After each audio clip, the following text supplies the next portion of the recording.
الصلاۃ والسلام علیک یا سیدی یا رسول اللہ، الصلاۃ والسلام علیک یا سیدی یا حبیب اللہ، کروڑ درود کروڑ سلام بے روح محمد علیہ السلام۔ یزید ان شرطوں کو دیکھ کر بڑا غضبناک ہوا۔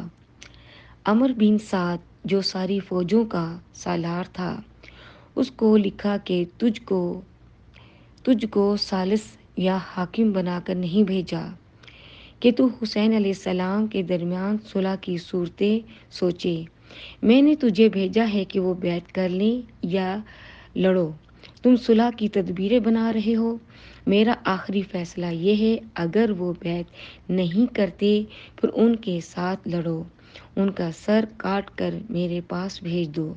جو یہ حکم سنایا گیا تو آپ نے ارشاد فرمایا، امام عالی مقام کا ارشاد کہ اب میں حجت قائم کر چکا ہوں، جو تمہیں کہنا تھا کہہ چکا ہوں، اب تمہاری مرضی، جو کرنا ہو کرو، ہم یزید کی بیعت ہرگز نہیں کریں گے۔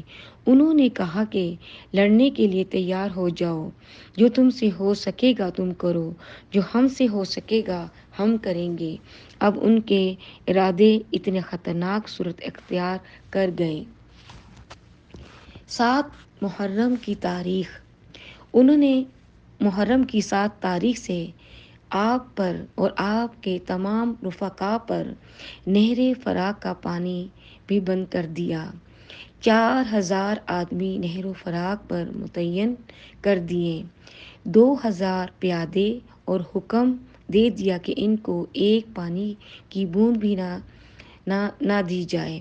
پانی بھی بند کر دیا۔ حالانکہ آپ جانتے ہیں کہ یہ سب 82 تھے، جن میں بچے بھی تھے، پردہ نشین عورتیں بھی تھیں۔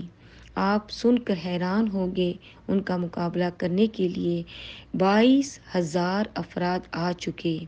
یہ 82 ہیں جن میں بچے اور عورتیں بھی ہیں۔ یہ لڑنے کے ارادے سے بھی نہیں آئے تھے اور لڑنے کا پورا سامان بھی نہیں رکھتے تھے۔ جو 22,000 تھے وہ لڑنے کے لیے آئے تھے، ہر قسم کا ساز و سامان لے کر آئے تھے، پھر بھی انہوں نے پانی بند کر دیا۔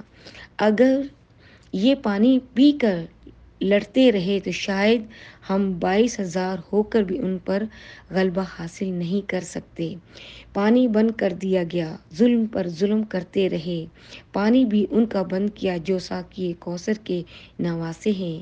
کسی شاعر نے اس مقام پر 2 شعر کہے ہیں، حاکم کا یہ حکم تھا کہ پانی بشر پیے، گھوڑے پیے، اونٹ پیے، اہل ہنر پیے، سب پیے، چرند پرند پیے، منع تم نہ کیجیو ایک فاطمہ کے لال کو، تم پانی نہ دیجیو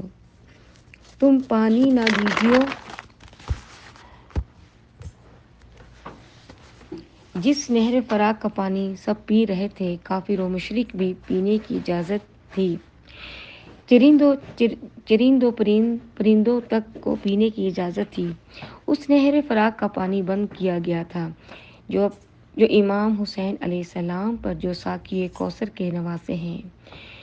اللہ اللہ، پانی بھی بند کر دیا گیا۔ امام عالی مقام نے دیکھا تو آپ گھوڑے پر سوار ہوئے اور سوار ہو کر یزیدی لشکر کے سامنے مختصر سی تقریر فرمائی اور ان کو بڑے معقول طریقے سے سمجھایا۔